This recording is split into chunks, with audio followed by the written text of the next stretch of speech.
falou para mim que mudaria o testemunho de muita gente esse ano. E tem mudado o testemunho. Agora mesmo alguém me encontrou ali e me deu uma notícia maravilhosa. E Deus quer ver a tua alegria. Nós somos felizes por isso. Amém? E hoje é um dia especial, um dia de muita alegria para mim e para você. Amém? Recebeu a paz do Pino com a salva de palmas.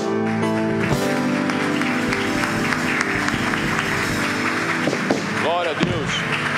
É o meu lindo, meu lindo. Meu lindo. Seja bem-vindo, meu lindo, mais uma vez. Obrigado, obrigado. Glória a Deus.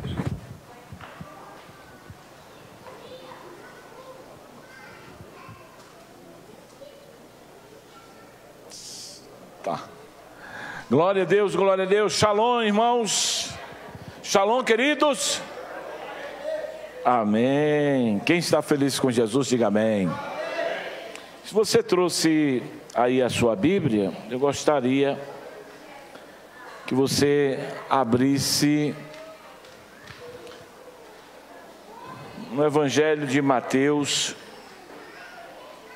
capítulo 25. Evangelho de Mateus, capítulo 25. Glória a Deus. Queridos, eu queria, enquanto você abre aí a sua Bíblia, eu sei que todas as vezes que a gente vai participar do aniversário, a gente tem que falar, tem que conhecer bem a pessoa. E eu conheço bem a história da PVU, pois eu já conheço o pastor Marcelo, eu acho que uns 13 anos, mais ou menos isso. É muito tempo. E quando nós conhecemos o pastor Marcelo, nós conhecemos um homem disposto a fazer a obra de Deus, custe o que custar. Nunca vi ele, diante de uma situação, retroceder. Ele sempre foi aquele homem que avançou em meio às circunstâncias. As circunstâncias, elas são, por demais, eu costumo falar, preguei esses dias, falando que a gente ou tem a vida que Deus nos manda, ou a gente tem a vida que a circunstância nos faz ter. Tem pessoas que têm a vida que Deus disse para ela: você vai ter uma vida abundante. Aí a circunstância vem e leva você para a escassez. Aí você diz: eu estou vivendo a vida que Deus tem para mim. Deus diz: não, você está vivendo a vida que a circunstância te deu. Porque a circunstância também te dá vida. Ela gera em você vida. Então, às vezes, a maioria das pessoas, elas ainda não entenderam que ela tem que parar para ver que tipo de vida ela está vivendo. Se é a vida que Deus a deu, ou se é a vida que as circunstâncias estão mandando ela ter, está obrigando ela a ter. E isso você vai... A Bíblia diz que a nossa vida foi feita para ser uma vida feliz, mas a circunstância nos deixa triste. Não que Deus quer que a gente esteja triste, mas a circunstância te obriga a ter uma vida triste. Então dê uma olhada na tua vida, porque a nossa vida é muito do que estamos vivendo. A vida, ela nos faz rir, mas ela também nos faz chorar. A vida nos faz celebrar, mas ela também nos faz, nos leva para momentos tristes. Só que ela não tem que deixar de ser vida. Só que às vezes parece que a vida deixa de ser vida por causa de uma circunstância. Então, quando você olhar para o que você está vivendo, 17 anos e de fato uma igreja adolescente, dê uma olhada para a vida que você está vivendo, porque você não pode viver uma vida de circunstância, você tem que viver a vida que Deus fez para você viver. Isso é mais importante. As circunstâncias, elas vão existir, mas elas não podem ditar a nossa vida. Amém? E o tema que o pastor Marcelo falou comigo é que vocês estão celebrando até que o Senhor venha. Até que o Senhor venha. Então vamos ler Mateus capítulo 25, versículo 1 em diante. Eu quero falar sobre o que fazer até que Ele venha. Fala para o seu irmão, o que você vai fazer até que o Senhor venha? Pergunta para ele. Aí diz assim: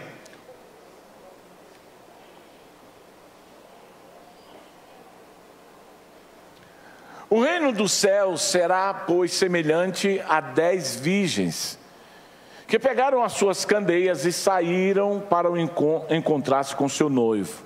Pode ir. 5 delas eram insensatas e 5 eram prudentes. As insensatas pegaram as suas candeias, mas não levaram óleo. As prudentes, porém, levaram o óleo e vasilhas junto com as suas candeias. O noivo demorou, diga comigo, o noivo demorou. Guarda essa palavra, o noivo demorou. O noivo demorou. Aí, o noivo demorou a chegar e todos ficaram com sono. E adormeceram. Vai lá. Passa aí, varão. À meia-noite ouviram-se o grito e o noivo se aproximava. Saiam para o encontrá-lo. Vai. Então todas as virgens acordaram e prepararam as suas candeias. Todas. As insensatas disseram às prudentes: dê-nos um pouco do seu óleo, pois a nossa candeia estão se apagando. E elas responderam: não, pois pode ser que não haja o suficiente para nós e para vocês. Vão comprar o óleo para vocês. E saindo elas para comprar o óleo, chegou o noivo, e as virgens que estavam preparadas entraram com ele para o banquete nupcial, e as portas foram fechadas. Amém? Quando você olha uma história como essa, e todas as vezes que o maior sentimento que mora na vida de um cristão verdadeiro é a esperança de ser arrebatado pelo Senhor. Essa é a maior esperança. Ninguém tem outra esperança a não ser salvo. Só que essa esperança de ser salvo, de esperar o momento oportuno, de esperar as coisas, o Senhor, a volta do Senhor, às vezes nós nos envolvemos com coisas que vai nos tirar o foco daquilo que nós estamos esperando acerca de Deus. Porque a palavra esperar, ela tem algum sentido. Tem pessoas que esperam sem fazer nada, mas quando você vai olhar a palavra esperar, do verbo esperançar, é sempre se movimentar em direção daquilo que se espera. Não é simplesmente em cruzar os braços e achar que a coisa vai acontecer sem um movimento na direção, sem olhar, sem estar olhando atentamente para ver se está vindo. Então esperar é olhar para ver se está vindo e com atenção, não só apenas para o que está para acontecer, mas também para se movimentar na direção. Toda vez que você está esperando o ônibus, aí você está lá, mas você está de olho esperando ele. Você não está esperando, tirando a visão, tirando o foco. Quando você vai olhar, a visão dessa igreja sempre foi fé. Sempre foi fé. O pastor de vocês, ele já colocou aqui, rompendo pela fé. Isso já está aqui há muito tempo. Porque essa é a visão.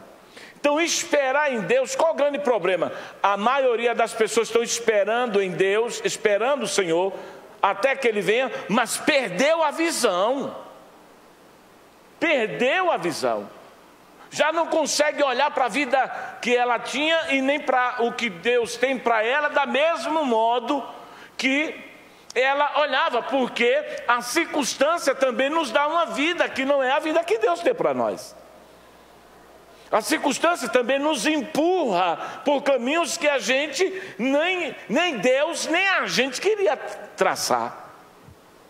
As pessoas estão se despedindo do mundo, e todas essas que se despediram, um dia no coração dela ardeu aquela esperança de que o Senhor vai voltar e eu vou subir com Ele.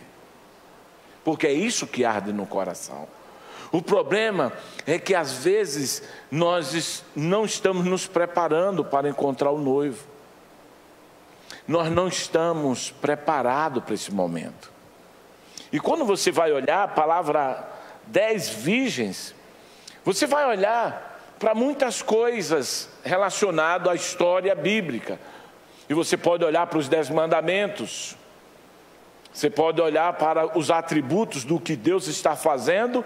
É aquele que mantém se preparar, aquelas que se mantêm se preparado para Deus, porque eles estão dentro daquilo que Deus é capaz de fazer. E aquelas outras 5 são aquelas que representam a gente, que nunca estamos preparados para ter um encontro com aquilo que Deus tem para nossas vidas. Mas preste atenção nesse detalhe. No versículo 1, Jesus vai dizer bem assim: naquele dia o reino do céu será como 10 moças que pegaram as suas lâmpadas e saíram para o encontro. Preste atenção. Existem algumas coisas que nós precisamos nos preparar para o encontro com o Senhor. E a primeira dela é reconhecer que o controle está na mão de Deus. Veja, o controle da vinda não estava nas virgens, ainda que elas fossem prudentes. Não estava no controle dos santos. Estou falando da igreja. A vinda do Senhor não está no controle daqueles que dizem ser santos. Não está no controle daqueles que não estão se atendo para uma vida em Deus. Então, a vinda do Senhor, o que nós esperamos dele, nós já temos aqui a primeira ideia. A primeira ideia é o seguinte: nós não podemos achar que o controle está em nossas mãos. Mas eu estou dizendo isso acerca do que o Senhor, da vinda dele. Eu não estou falando acerca da sua vida, porque muitas das coisas que acontecem com você é fruto das suas decisões. Muitas coisas que aconteceu nessa trajetória é fruto de pessoas que não entenderam a voz de Deus, que nunca se prepararam para viver um momento melhor. Ao longo desses 17 anos, eu conheci muitas pessoas nesse lugar.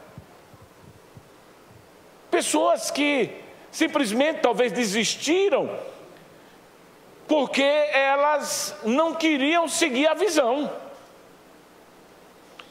Se desviaram da visão, esqueceram a visão, abandonaram a visão, porque alguns achavam que a visão estava com eles e não com o anjo que Deus o colocou para conduzir o rebanho. Então a visão Deus dá para o seu sacerdote, a visão Deus não dá para a igreja. E teve alguns que achou que a visão estava com ele.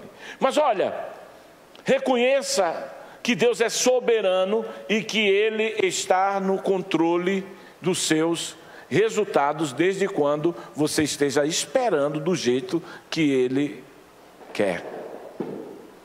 Às vezes a gente quer que Deus nos abençoe. Põe para mim Eclesiastes capítulo 7, versículo 13, por favor.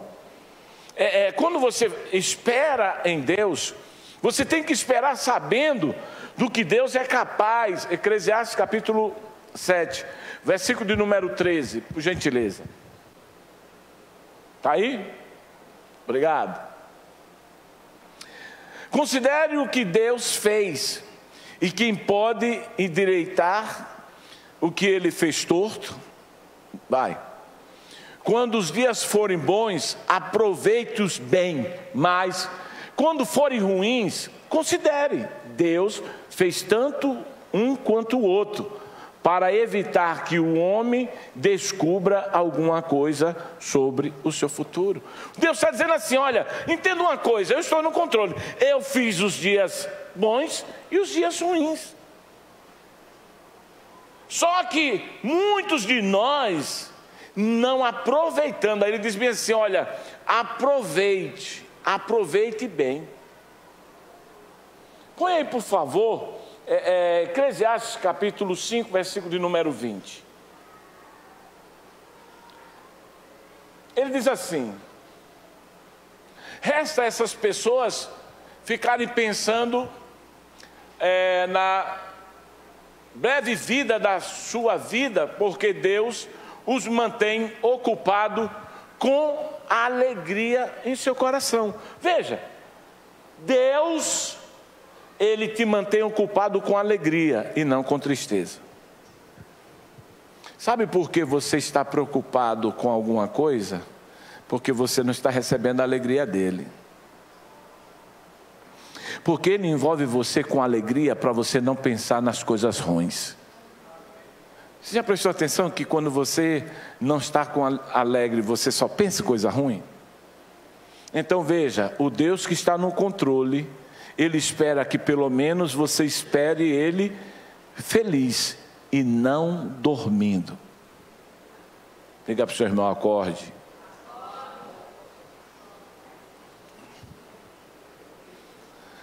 Então toda espera por Deus é com alegria. E você tem que aproveitar isso até nos dias ruins. Até nos dias ruins você tem que estar feliz. É celebração dos 17 anos, feliz. Alguém partiu, feliz também. Porque quem parte sem Jesus, parte para o inferno. Mas quem parte com Jesus, está no céu, está melhor que a gente. E é assim que a gente acredita, sim ou não? É assim que a gente acredita. Esses dias mandaram um vídeo de um nordestino que morreu, e estava lá o caixão, uma sofona, um zabumba, um triângulo, e a sofona lá, asa branca, e o pessoal dançando forró em volta do caixão.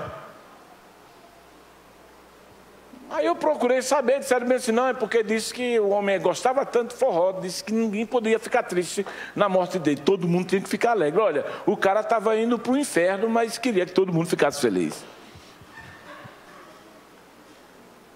Então você tem que saber o que é que você está fazendo antes da vinda dele. É o que eu faço antes da vinda dele. E talvez você não saiba, em outra tradução, esse texto, tem uma outra tradução? Muda rapidinho para mim. Em outra tradução, esse texto vai dar uma outra conotação para a gente. Vai dizer bem assim, Deus não quer que você lembre do seu passado, por isso que Ele te enche de alegria. Tem como mudar? É King James, né? Vê aí. Vê perfumado, rápido. Já mudou? Não, está do mesmo jeito, varão. Põe transformadora ou põe NVI. Estava? Aí. Tá bom, deixa aí. Deus mantém as pessoas tão ocupadas com a alegria da vida que não lhes sobra tempo para refletir sobre o seu passado. Veja, Deus não quer que você esteja preocupado com o que você está vivendo. Deus quer que você se alegre mesmo no meio das suas circunstâncias. Então o que você tem que entender é que aquelas virgens, elas estavam esperando, mas a Bíblia faz questão de dizer que 5 delas levou não só a lamparina, levou vasilha, levou óleo, e a outra só levaram a lamparina. Porque elas estavam olhando para um futuro que não estava se preparando para eles. Deus é que controla. Eu gosto disso, porque nos momentos difíceis da minha vida, eu consigo encontrar alegria para esquecer do que me aconteceu. E essa é uma forma de Deus de fazer, estar pronto para a vinda dele. Porque Deus virá buscar os felizes e não os tristes. Não, apóstolo, que é isso? Aí ele diz, bem-aventurados que são perseguidos. Ele está dizendo, felizes é os que são perseguidos. Bem-aventurado, e a palavra bem-aventurado é felizes. O trabalho de Deus é que você esteja feliz no dia do seu retorno, e não que você esteja triste. Então é bom que você se envolva com a alegria, porque a sua tristeza pode te pegar sem azeite na botija. Amém? Tem alguém triste aqui? Levanta a cabeça, Deus está com você. A outra coisa que nós temos que entender é que dentro dessa condição, Deus está mostrando para nós o seguinte: quando você, até que Ele venha, eu não vivo na minha dependência, eu vivo na dependência dEle. Eu não dependo. Qual é a minha fonte? Ele. Qual é a fonte da minha alegria? Ele. Não é a circunstância, é Ele. Ele é o que eu tenho. Ele é o que eu tenho. Ele é o que eu tenho.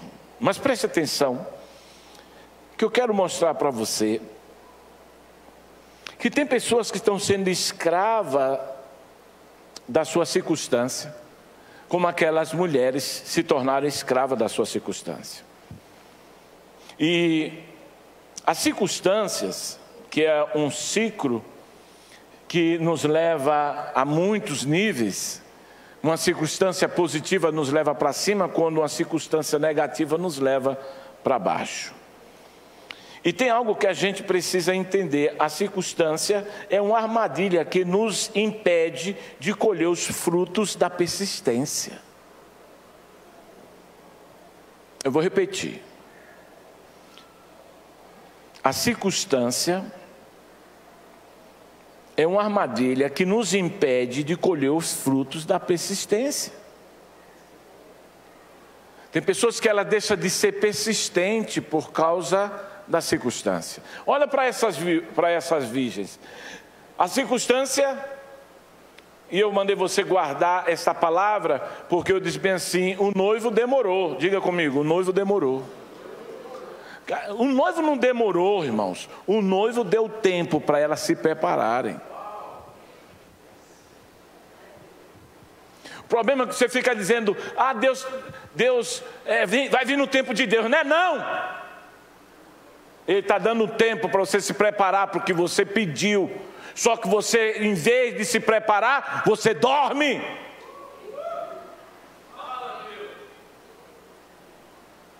Em vez de você se levantar, porque o noivo demorou. Aí a Bíblia diz, e elas ficaram com sono. Mas para aí, como é que, se você sabe que você não tem um óleo, se você sabe que sua vida não está boa, se você sabe que a situação que você está vivendo está difícil, se você sabe que as circunstâncias estão te levando a desistir, para impedir que você seja um perseverante, e em vez de você se levantar para lutar, para se preparar para o que você sonha, você vai dormir. É que Deus tem uma igreja muito poderosa, com líderes que estão aqui hoje, mas mas ainda não aconteceu. Por que não aconteceu? Porque você não se preparou, porque o atraso não é para você dormir, é para você se preparar. Você vai olhar, você vai encontrar uma série de pessoas na igreja dizendo, eu já orei, mas não aconteceu nada. Não, meu irmão, demorou. Se eu te perguntar, se preparou? Ah, a casa que eu pedi a Deus demorou, tá? Mas se preparou para ter pelo menos o dinheiro para pagar a prestação direitinho? Ah, eu pedi a Deus um casamento e até agora não arrumei nada, tá? Mas se preparou para não agir da mesma forma que agia o antes? Para saber qual é a forma melhor de se relacionar com dois? Se preparou? Então a gente entra nessa coisa dessas virgens, que está o tempo todo, até que ele venha, mas aí está tardando, ele está demorando, e nós que temos um tempo para nos preparar, não estamos fazendo nada. Aí quando diz, vai ter escola de discípulo, para te preparar. Porque como é que uma igreja pode chegar a uma multidão se não tem pessoas para apacentá-los? Aí quando você é convidado, você diz, não, eu estou cansado. Elas também, é porque assim, Deus só não pode voltar quando você estiver dormindo. Porque o seu sono só te dá no período da sua preparação. Eu vou repetir, tá? O sono só te dá no período da sua preparação. Aí você relaxa, você descansa, você não leva a sério o que você colocou a alma, você não leva a sério o que você está para fazer. Aí você acha que vai ter mais um tempo, uma hora extra. Ei, deixa eu dizer uma coisa para você. Quando chega a hora, você vai descobrir que você só tinha 24 horas para viver. Só que hoje você acredita que você tem 48. Por isso que você leva 24 horas dormindo, descansando.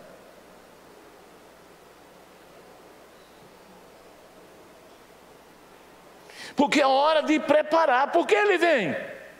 Ele vai vir. O problema é o que nós estamos fazendo. E aí o texto diz aqui, ó, versículo de número 2 das virgens, diz assim: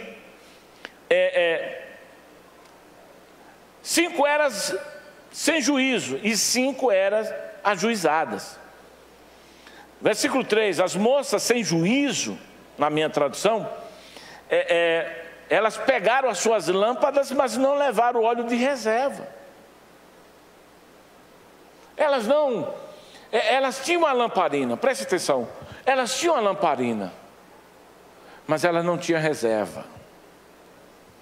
Você tem a lamparina, mas talvez você nunca se preocupou com a reserva. Só quem dirige aqui vai entender o que eu estou dizendo.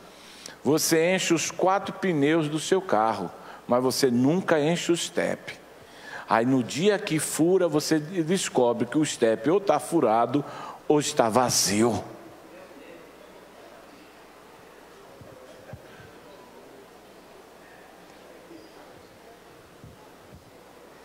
Porque para você, eu estou levando o estepe, mas você encheu?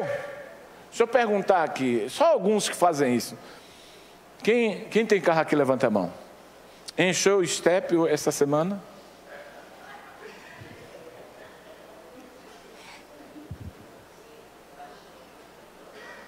Aí vem um furo. Pneu fura. Ah, me arrume uma roda. Se vire, não vai dar tempo. Eu não tenho um tempo para te ajudar. Por quê? Porque eu não me preparei para um pneu furado.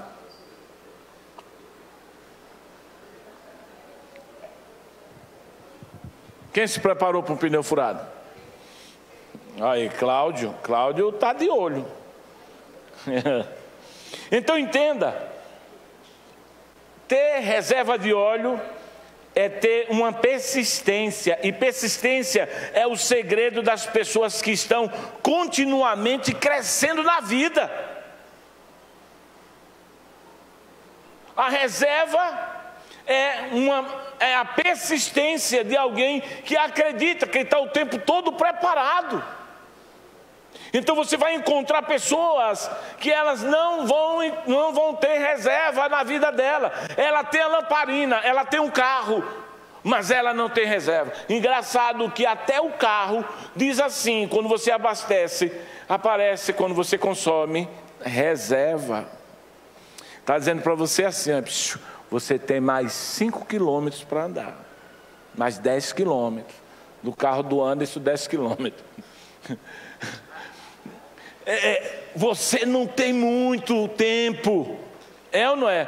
Você não tem muitos quilômetros mais para andar. Com o tanque cheio, você andou 500 quilômetros, mas chegou na reserva, diminuiu o seu tempo.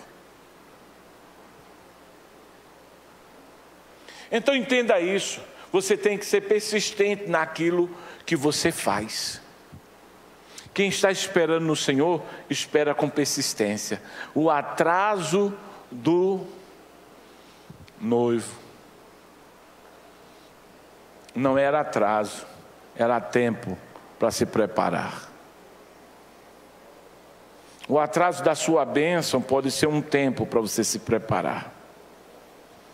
Mas talvez você não esteja levando em consideração o que Deus está tratando com você.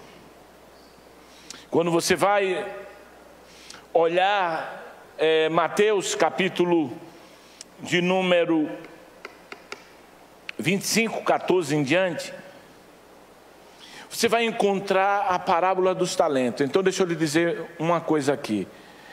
Quem espera no Senhor até que Ele venha, tem que esperar com resultado.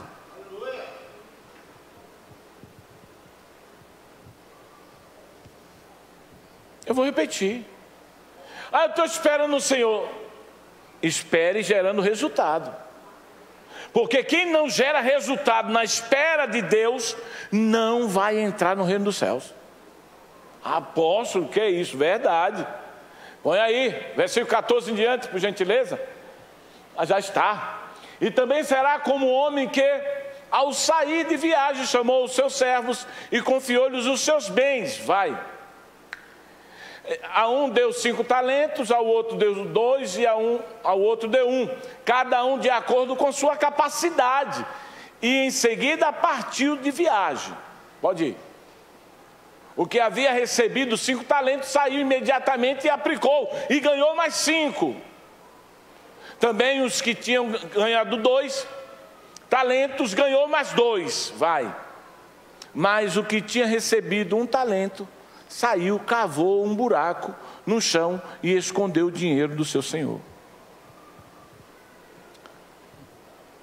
Não adianta você esconder o que Deus mandou você revelar.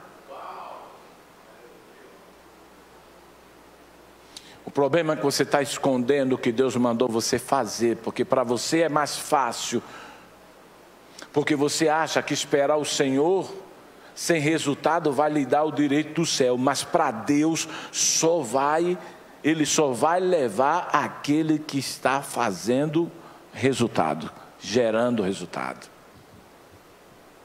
Eu estou esperando o Senhor. Nós estamos com 17 anos e tem pessoas aqui que já estão desde o início.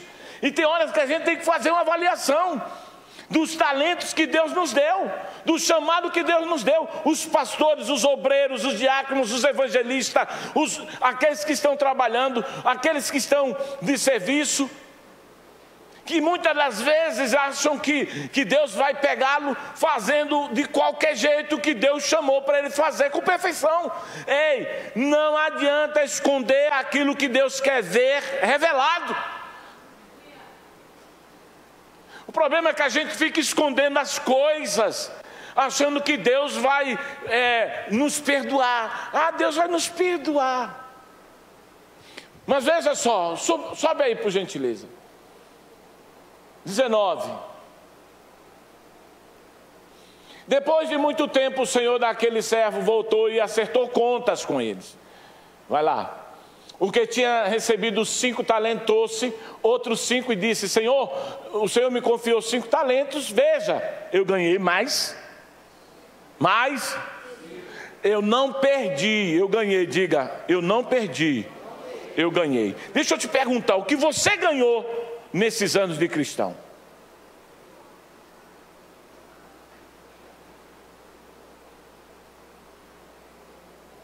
Tudo bem. O que você perdeu? Você já prestou atenção que você só lembra do que perde? Porque você ganhou o que? Parei, deixa eu ver. Eu ganhei alegria, tá. Eu ganhei paz, tá, tudo bem. Eu ganhei poder, tá, tudo bem, vamos lá. Eu ganhei irmãos, tá, tudo bem, vamos. Eu ganhei. Tudo bem, era para ganhar um pouco mais. Agora eu vou revelar por que você ainda não ganhou. Vamos lá. O Senhor respondeu: muito bem, servo bom e fiel. Foste fiel no pouco, eu porei você sobre muito. Venha, participe da alegria do Senhor. Uau! Cadê os felizes? Deus enche os seus dias de alegria para que você não lembre do seu passado. Cadê os felizes? Está pensando no passado, né? Vai lá, versículo 23. É aqui. Veio também o que tinha recebido 2 talentos e disse: Senhor, o Senhor me confiou 2 talentos, veja, ganhei mais 2. Perguntar: quantas almas você ganhou essa semana? Tudo bem.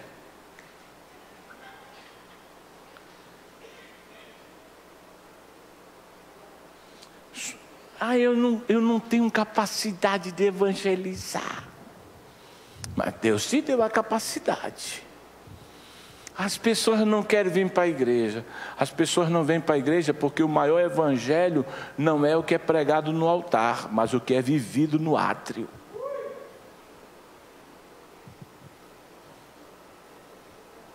Porque não adianta se pregar uma mensagem extraordinária quando os que estão no átrio não conseguem viver o que foi pregado.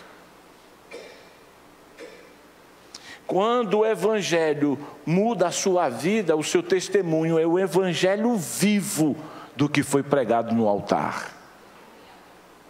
Mas enquanto você não vive o que o evangelho do altar falou, lá fora ninguém vai querer, porque as pessoas estão atrás de resultados e não de percas. Amém? Sem biquinho. Normal. Isso daqui não é exortação, isso aqui é verdade. Isso daqui não é cajado, não bate na igreja. Isso aqui é uma revelação.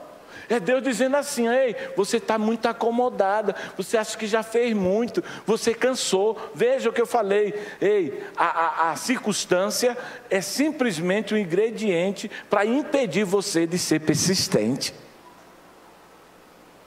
O problema é que você está envolvido com tantos problemas que você não está vivendo a vida que Deus pediu para você viver. Deus pede para você ser feliz, mas a circunstância diz: você vai viver triste. Você é assim mesmo. Todo mundo passa por isso. E Deus dizendo: não, a vida que eu tenho para você é uma vida de paz. Não precisa mudar não. É Jeremias 29:11. Eu é que sei que pensamento é ao vosso respeito, pensamento de paz e não de mal, para te dar um fim que você deseja. O problema é que nós estamos tão envolvidos com os problemas que esquecemos do que desejamos. Amém? Quem está comigo? Eu estou pregando para aqueles que estão celebrando. Eu estou mostrando para vocês que eu gosto muito do discurso de Abílio Diniz, quando ele quebrou o Grupo Pão de Açúcar, quebrou. E o Abílio Diniz, alguém perguntou para ele: e agora, o que é que você vai fazer da vida? Você está pobre. Ele disse: o circo pegou fogo, mas o palhaço está vivo. Então isso quer dizer que vai ter espetáculo. O problema é que às vezes a gente tem que se posicionar diante da circunstância. É que a gente tem que se levantar e dizer: a circunstância me cerca, mas para ele, eu sou persistente, eu tenho azeite, eu tenho lamparina, eu tenho que viver até que ele venha. O problema é que tem muita gente deixando de viver, e ele vai vir, e vai encontrar um montão de gente sem vida. Mas olha o que o pastor Marcelo falou aqui, que essa igreja não vai ser aquela que quando o Senhor voltar, não vai estar sem fé. Porque a Bíblia diz que por se multiplicar a iniquidade, não só o amor, mas a fé de muitas pessoas está acabando. Porque nós dormimos nessa trajetória, nós estamos deixando as coisas passarem. Mas olha só, vai lá, 23. E o Senhor respondeu: muito bom, servo bom e fiel. Você foi fiel no pouco, e eu porei você sobre muito. Venha e participe da alegria do Senhor. Veja que Deus se alegra com o resultado. Diga comigo: Deus se alegra com o meu resultado. Você acredita nisso? Então diga mais uma vez: Deus se alegra com o meu resultado. E é isso mesmo, e o diabo tem que ouvir isso. Então trabalhe para o seu resultado, porque qual é o grande problema das nécias, aquelas que não tinham juízo? É que elas não estavam preocupadas com o resultado. Então esperar o Senhor, tem que esperar sabendo o resultado. Vai lá, muda lá. Por fim, chega a hora do final, aí ele chega assim: veio aquele que recebeu um talento e disse: eu sabia que o Senhor é um homem severo, que colhe onde não plantou e ajunta onde não semeou. Quem foi que disse isso para você? Porque preste atenção, irmãos, você não vai viver uma vida melhor enquanto você não acabar com essas historinhas que você conta na sua cabeça, que você não pode, que você é incapaz, que tudo para você é difícil. Porque muito das histórias que você conta faz você acreditar na situação que você está vivendo. Então tem muitas histórias querendo contar na minha cabeça que eu digo: aqui não. Porque veja, eu não consigo controlar o que você diz, mas eu consigo controlar o que eu vou pensar a partir do que você disse. Então tem horas que você tem que parar e você tem que perceber que talvez você esteja contando uma história de um Deus que não é verdade, que é a história que você está dando para as desculpas da vida que você está vivendo. Então é muito comum a gente chegar na igreja e ver pessoas que têm lamparina, mas nunca tem reserva. E é hora da gente levantar a reserva, é hora da gente fazer alguma coisa, é hora de nós sermos mais do que o que nós éramos. Eu acho que a palavra vai se destacar dentre todas. Eu vou mostrar para você, mas deixa eu... por fim veio aquele que recebeu um talento e disse... Talvez ele considerou assim: ah, mas o Senhor só me deu um. Olha, fulano teve 2. Olha, fulano está prosperando e eu não. Olha, fulano chegou na igreja, já arrebentou, e eu estou aqui ainda nada. Não, você não entendeu. Deus só nos dá segundo a nossa capacidade. Se a sua capacidade ainda não é de ter o que o outro tem, lute, aumente sua capacidade para ter o que o outro tem. É que tem hora que a gente tem que melhorar. Diga: é hora de melhorar. Ô meu irmão, a gente melhora, a gente vai ficar para trás. A gente tem que melhorar como pessoa, a gente tem que melhorar como ser humano, a gente tem que melhorar como cristão, a gente tem que melhorar como tudo aquilo que a gente faz. Então tem hora que a gente diz bem assim: ah não, mas olha fulano, faz nada, está bem. Eu caí nessa. Asaf caiu nessa.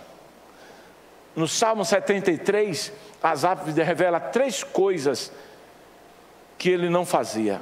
Ele diz assim: bom é o Senhor para Israel e para os limpos de coração, quanto a mim, não. Meus pés quase se desviam. E invejei a prosperidade do ímpio, falei mal de não sei quem. Olha, se eu abrisse minha boca, uma geração toda seria destruída. Agora preste atenção no detalhe. Ele diz assim: até que eu entrei no santuário de Deus.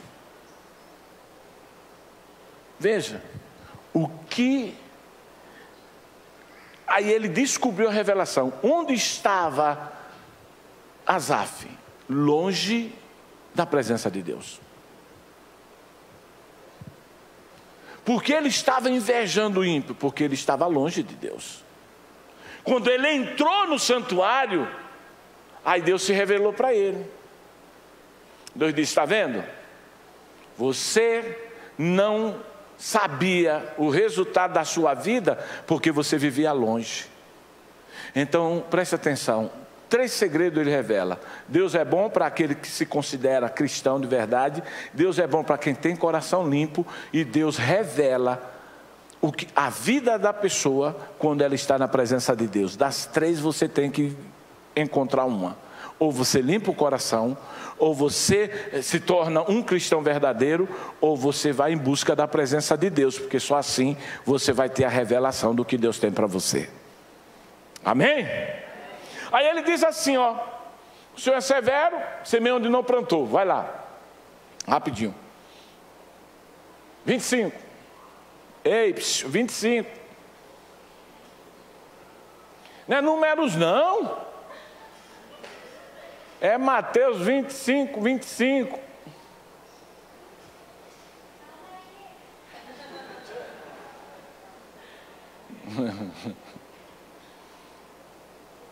Eu sei, o dedo foi por onde não devia.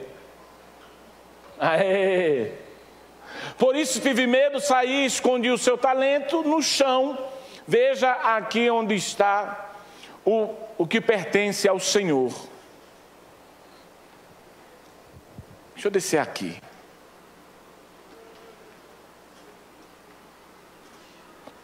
Baixa a câmera. Aceitou Jesus. Não é tudo. Veja, Paulo vai dizer assim: quando você aceita Jesus, você tem que apresentar o seu corpo como sacrifício vivo e agradável a Deus, que é o vosso culto racional. Aceitar Jesus e não usar o seu corpo para glorificar Ele, no meio dos seus cansaços, no meio da sua vida, não vai mudar muita coisa. Veja, aceitar Jesus. E aí Paulo vai dizer bem assim: ame o Senhor com todo o seu entendimento, com toda a sua alma, com todo o seu coração, com toda a sua vida. Veja, aceitar Jesus e não amar Ele com entendimento, com alma, com corpo, com força, não adianta. Porque todo mundo aceitou Jesus, mas quando você vai buscar o resultado da vida de quem aceitou Jesus, você não encontra força, você não encontra entendimento. Tem pessoas que têm dificuldade de pensar na mensagem que está sendo pregada.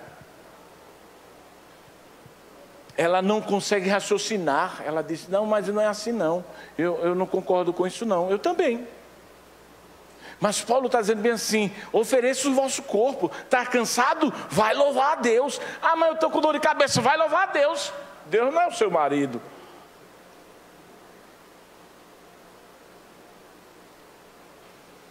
Uma dor de cabeça não pode impedir o seu relacionamento com Deus. Aí Paulo diz: apresentai os vossos corpos como sacrifício vivo a Deus. Quem espera o Senhor tem que estar gerando resultado. Não tem jeito. Aí você vai ver ali, ó, e aí, ó, o Senhor respondeu: servo mau e negligente, você sabia que eu colho onde não plantei e ajunto onde não semeei? Então você deveria confiar o dinheiro aos banqueiros, para que quando eu voltasse, eu recebesse o meu de volta com juros. Veja, o cara ficou do lado de fora, porque não gerou resultado. Você tem um ano para terminar, e você pode ficar do lado de fora de muita coisa que Deus tem para você, porque você não está gerando resultado. Aí você vai para a igreja, as pessoas dizem: ah, a igreja está tomando meu tempo, a igreja está roubando meu tempo, a igreja está atrapalhando minha vida. Não, meu irmão, a igreja está te dando vida, porque você não tinha antes da igreja, mas agora você tem. Mas olha o que é que ele diz, ó. Olha o que é que ele diz, ó. Ele diz assim: tire o talento dele e entregue ao que tem 10. Quantas virgens? Quantas virgens? 10. Esse que tem 10, ele começou com quantos? Com 5. Ele é aquele que não só tinha lamparina, mas também tinha azeite, se preparando para resultado. É o persistente, é aquele que não desiste, é aquele que sabe que não adianta esperar o Senhor sem fazer nada. Mas olha, nesse mesmo texto, ele vai dizer assim, ó: pois quem tem, mais será dado, e terá grande quantidade, mas quem não tem, até o que tem lhe será tirado. Sabe qual é o grande problema hoje? É que muitos estão perdendo. E ele diz: ah, é Deus me provando. Não é não, é que o que você não tem, por não gerar resultado, tem alguma coisa tirando, que não é Deus. Não deixe, não se permita perder aquilo que Deus te deu para cuidar. 17 anos, vai! E lance fora servo inútil nas trevas, onde haverá choro e ranger de dentes. Não era para jogar o homem fora, porque ele também recebeu talento, mas ele era como as virgens, que o período que o homem se ausentou não foi para ele esconder o que tinha, mas para revelar o talento que ele tinha para ganhar mais.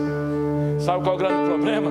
Você está esperando que o Senhor venha e você está escondendo o que o Senhor te deu para revelar, que não era para esconder. Então chega um momento que você tem que fazer. Volta no 22, por favor. Estou encerrando. Olha só, 22. Vejo também que o que tinha recebido 2 talentos. Disse: o Senhor me confiou 2 talentos. Veja, eu ganhei mais 2. Vai, em 3. O Senhor respondeu: muito bem, servo bom e fiel. Foste fiel no pouco, e sobre o muito te colocarei. Preste atenção no detalhe. A questão não é dar pouco, a questão é ser fiel. Então não é que você dá pouco. Ah, eu vou dar minhas 2 moedas. Tudo bem, é sua fidelidade? Não, mas eu acho que a viúva deu 2, mas ela deu 2 da sua fidelidade. O problema é que você não dá pela sua fidelidade, você dá pelas suas circunstâncias. Então todas as vezes que você for chamado a dar alguma coisa para Deus, dê pela sua fidelidade e não pelo que você tem. Porque o que você tem agora pode não ser o fruto da sua fidelidade, porque a sua fidelidade é maior do que o que você tem aí. Só que você resolve dar sempre o que você acha e nunca dar o que é ser fiel. Mas preste atenção que eu vou encerrando aqui. Você tem que aprender a lidar com as coisas que Deus tem para te dar antes da volta dele. A demora do homem, o tempo que o homem saiu, foi o tempo para se preparar, para se multiplicar. Você vai olhar em todas essas parábolas de esperar que o Senhor venha, de esperar, sempre tem um tempo. Não é um tempo para a pessoa gastar com dormidas, com sonos. É tempo para a pessoa se posicionar, se capacitar para a vinda do Senhor. Então, esse é um tempo. Talvez você diga: ah, Deus vai demorar. Outros estão dizendo: Deus está à porta. Mas a pergunta é: o que você está fazendo com esse tempo da demora de Deus? Tanto para o seu milagre, tanto para a sua vida. O que é que você está fazendo? Porque se você não está fazendo nada, me desculpe, o grande problema das pessoas são as suas inconstâncias. Vivemos uma geração onde as pessoas são inconstantes. As circunstâncias frustram as pessoas de terem boa vontade de fazer. Assim, as inconstâncias embriaga os valentes. A circunstância enferruja a ferramenta do vencedor. As circunstâncias destrói o herói. Desculpe, as inconstâncias. As inconstâncias estão acabando com você. Paulo disse: irmãos, firme e constante, sempre abundante na obra do Senhor, sabendo que o vosso trabalho não será em vão no Senhor. Nesses 17 anos, eu posso dizer para você, porque eu conheço, pastor de você, sempre constante, independente das circunstâncias, sempre constante. Sim, eu nunca encontrei, meu amigo, ele tem hora que ele dizia bem assim: não olhe para a minha dor, olhe para a minha fé. Por isso era constância. Veja, vou repetir o que eu disse: os inconstantes, eles frustram as pessoas de boa vontade. Os inconstantes, ele embriaga os valentes. Os inconstantes, ele enferruja a ferramenta. Os inconstantes, a ferramenta da sua vitória. Ele faz heróis perdedores. Os inconstantes atrapalham a obra, mas os constantes constroem a obra. Então talvez você precisa parar, porque qualquer inconstância, ela rouba a nossa firmeza, a nossa perseverança. A mulher, elas eram inconstantes. Eu vou levar, na hora eu peço um pouquinho emprestado, na hora alguém vai me ajudar. Na hora, se prepare, não espere de ninguém aquilo que só você é capaz de fazer. Você tem que se preparar, não espere de ninguém. É aquela pia de prato, mulheres, que está lá, a pia está lotada, está cheia de prato. O marido já deitou para dormir, e você olha para a pia e diz bem assim: eu estou com dor de cabeça, eu estou cansada. Mas quem é que tem que lavar esses pratos? Quem é que vai ter que enfrentar essa pia? Essa é a vida. É o homem que o tempo está chuvoso, está fazendo frio, o engarrafamento terrível, mas ele tem que levantar para ir trabalhar.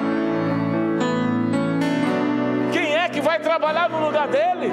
Então é isso que você tem que entender. A inconstância rouba a nossa firmeza e a nossa perseverança. Aquelas mulheres ficam esperando que alguém emprestasse para ela aquilo que ela deveria se preparar. Então não espere que ninguém faça por você lá na frente aquilo que você sabe que tem que fazer agora.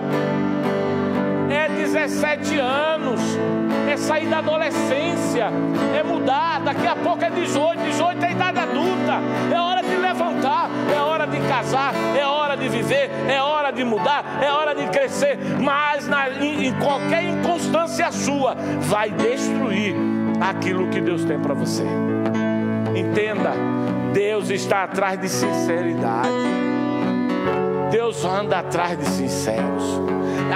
As nécias não eram sinceras, porque ela sabia que elas tinham um compromisso, mas ela maquiava o compromisso dela com uma lamparinazinha. Ei, presta atenção, não maqueie o seu compromisso com a visita na igreja. Aqui não é lugar de visita, aqui é lugar de morada. O problema é que a gente fica maquiando. A gente é bom em maquiar, a gente é bom em viver. Ei, Deus está atrás de sincero. Diga comigo, sincero. Eu gosto muito da história de Jó. Jó está lá e Deus diz assim: Jó, Satanás olhou Jó? Olhei, sincero. Vai lá, veja lá depois na sua leitura, 1 Samuel 16, quando Saul queria que alguém tocasse para o demônio sair da vida dele, encontraram a Davi, que dizia: homem sincero. Sabe o que é que nos faz adulto? A sinceridade. Então é hora de você, membro, ser mais sincero com a sua igreja, sincero com Deus. porque as nécias não eram sinceras, não levavam a sério. Lá na frente alguém vai me ajudar. Não espere que ninguém te ajude naquilo que você tem que fazer. Amém? Nós somos desafiados o tempo todo, nós somos empurrados para desistir. Somos empurrados para não fazer mais. As circunstâncias ficam querendo que a gente viva uma vida de inconstância, de falta de sinceridade. Mas olha, Deus está demorando. Não é porque não chegou o tempo, é porque você não se preparou para o momento que Deus tem para você. Então se prepare. Aqui é uma igreja de capacidade, aqui tem curso de não sei o que, curso de não sei o que. Aqui é o tempo todo alguém capacitando você para ser melhor. Mas você começa com o mês para. É assim mesmo. Entenda uma coisa, você não vive essa vida como um cabo de guerra. Porque parece que tem hora que a vida santa puxa você para a santidade, e tem hora que a carnalidade te puxa para a carnalidade. Não é cabo de guerra. A vida cristã não é para você estar lutando contra a vida espiritual e a vida carnal. Põe rapidinho para mim, por favor. Hebreus capítulo 4, versículo de número 2, versículo de número 3, por gentileza. Hebreus capítulo 4. Já está rápido, hein?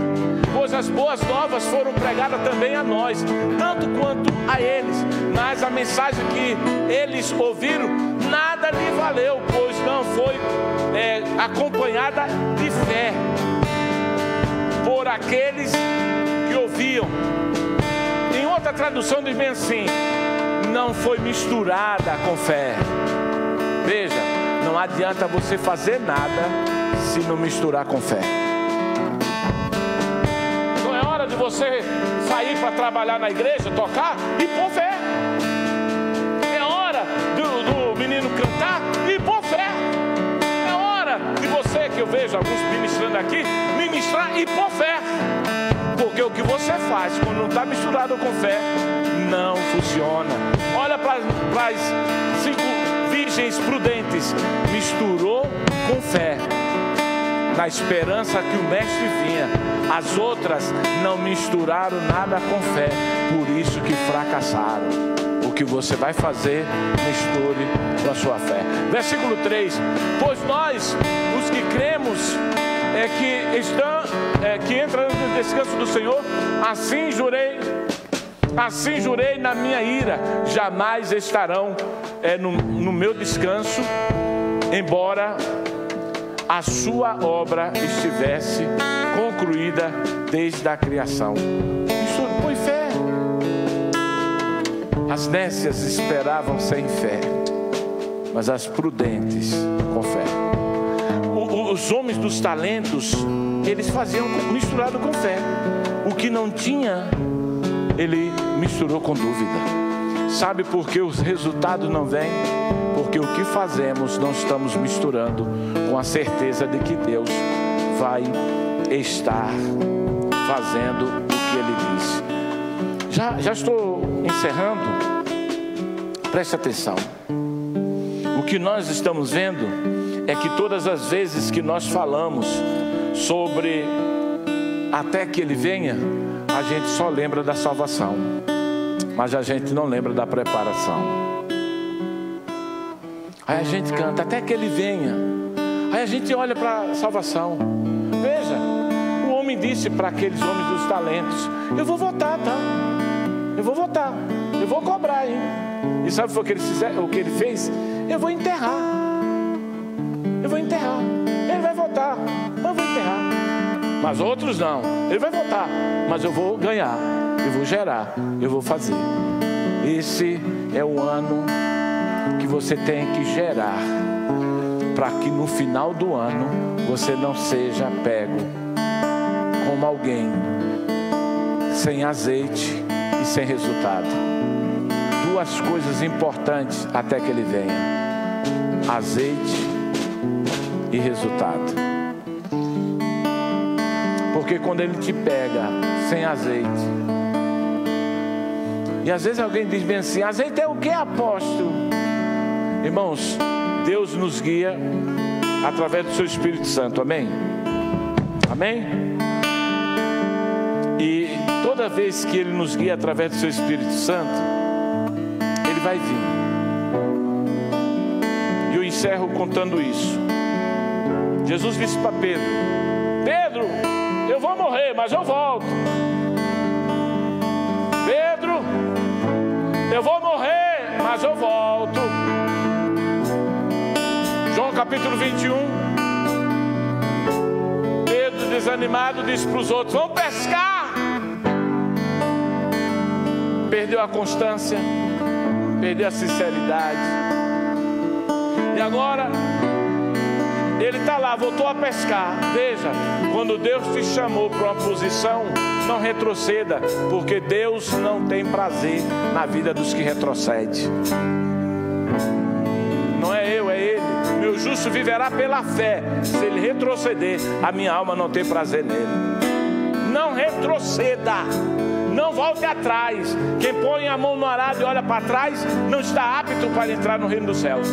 Aí está lá Pedro: ah, Senhor, o Senhor morreu. A circunstância fez Pedro voltar a pescar. A circunstância fez Pedro ficar nu, despido no meio dos seus amigos. Perdeu a vergonha. A circunstância fez Pedro viver a vida que não era a que Deus tinha para ele. Jesus tinha para ele. Aí Jesus, de madrugada, ele estava lá, Pedro, e perguntou: o que é que você tem aí? Ele disse: tem alguma coisa para comer? Nada.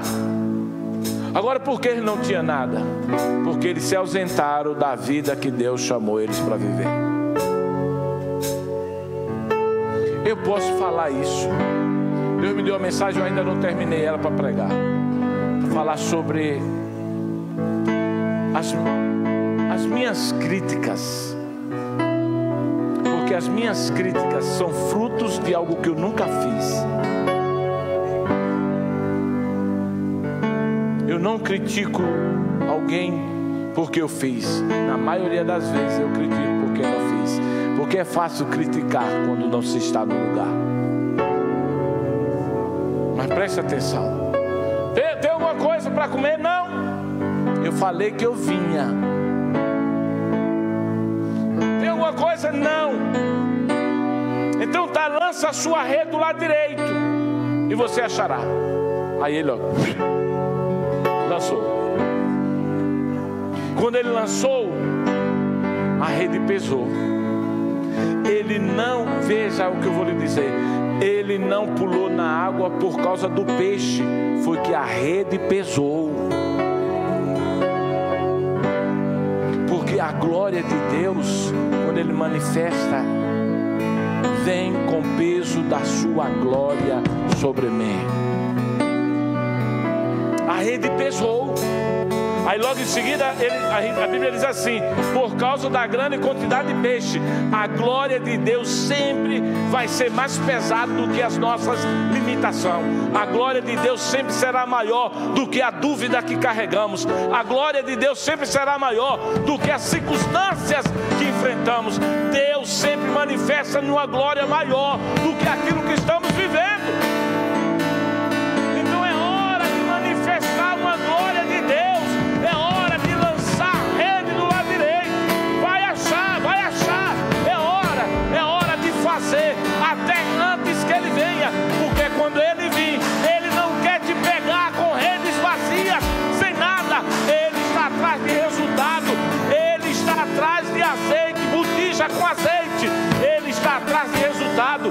Ele está atrás de botija cheia.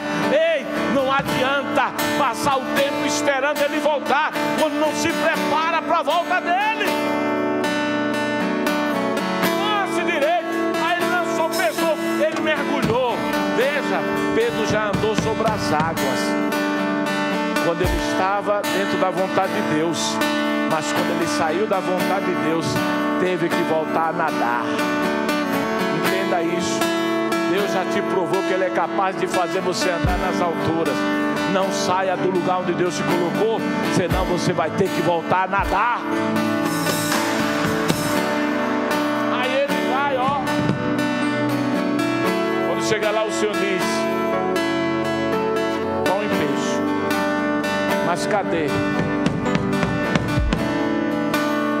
o que você pegou? Onde você estava quando eu disse que era para você me esperar? Onde você estava quando eu disse quando era para você fazer? Onde você estava, Pedro? Não saia do lugar onde eu te coloquei, porque eu só vou te procurar na posição que eu já te coloquei. Ei, Deus quer te encontrar na posição que Ele te colocou. Fica de pé no seu lugar.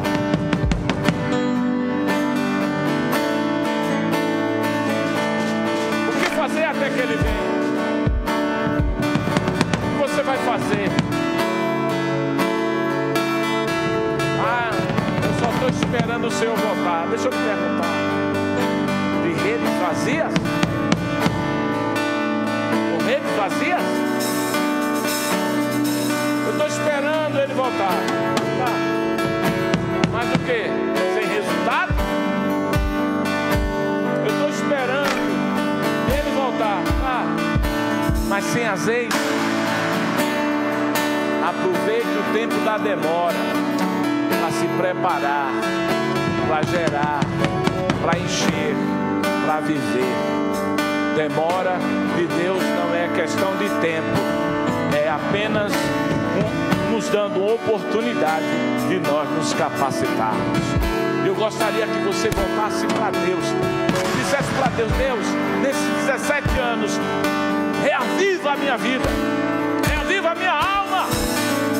Deus, eu quero voltar, eu quero abrir célula, eu quero ganhar alma. Deus, eu quero, Senhor. Eu não quero que o Senhor volte, porque se está tardando é porque é um tempo para eu me preparar. Deus, me ajude. Esse ano não vai terminar sem que eu ganhe uma alma para o Senhor. Eu já ganhei 10, agora eu vou ganhar uma, e depois eu ganho 2, depois eu ganho 3, eu vou voltar. Deus, eu não quero chegar na tua presença e não sentir o teu Espírito Santo. Eu estou agora preparando as minhas vasilhas. Enche as minhas vasilhas de azeite. Senhor, me faz arder novamente, me faz queimar novamente, me faz arder novamente, me faz arder novamente. Deus, me faz as minhas redes vazias. Eu estava longe, mas o Senhor tem para mim um ministério. O Senhor me procura na posição, então eu me posiciono. Se posicione em Deus, se posicione em Deus. Diga para Deus: eu vou gerar, eu vou produzir, eu vou amar, eu vou viver. Deus, eu quero viver antes que o Senhor venha os melhores dias da minha vida. Eu quero viver antes que o Senhor venha na expectativa de milagres, de bênção. Fala para Deus: olha o Senhor, porque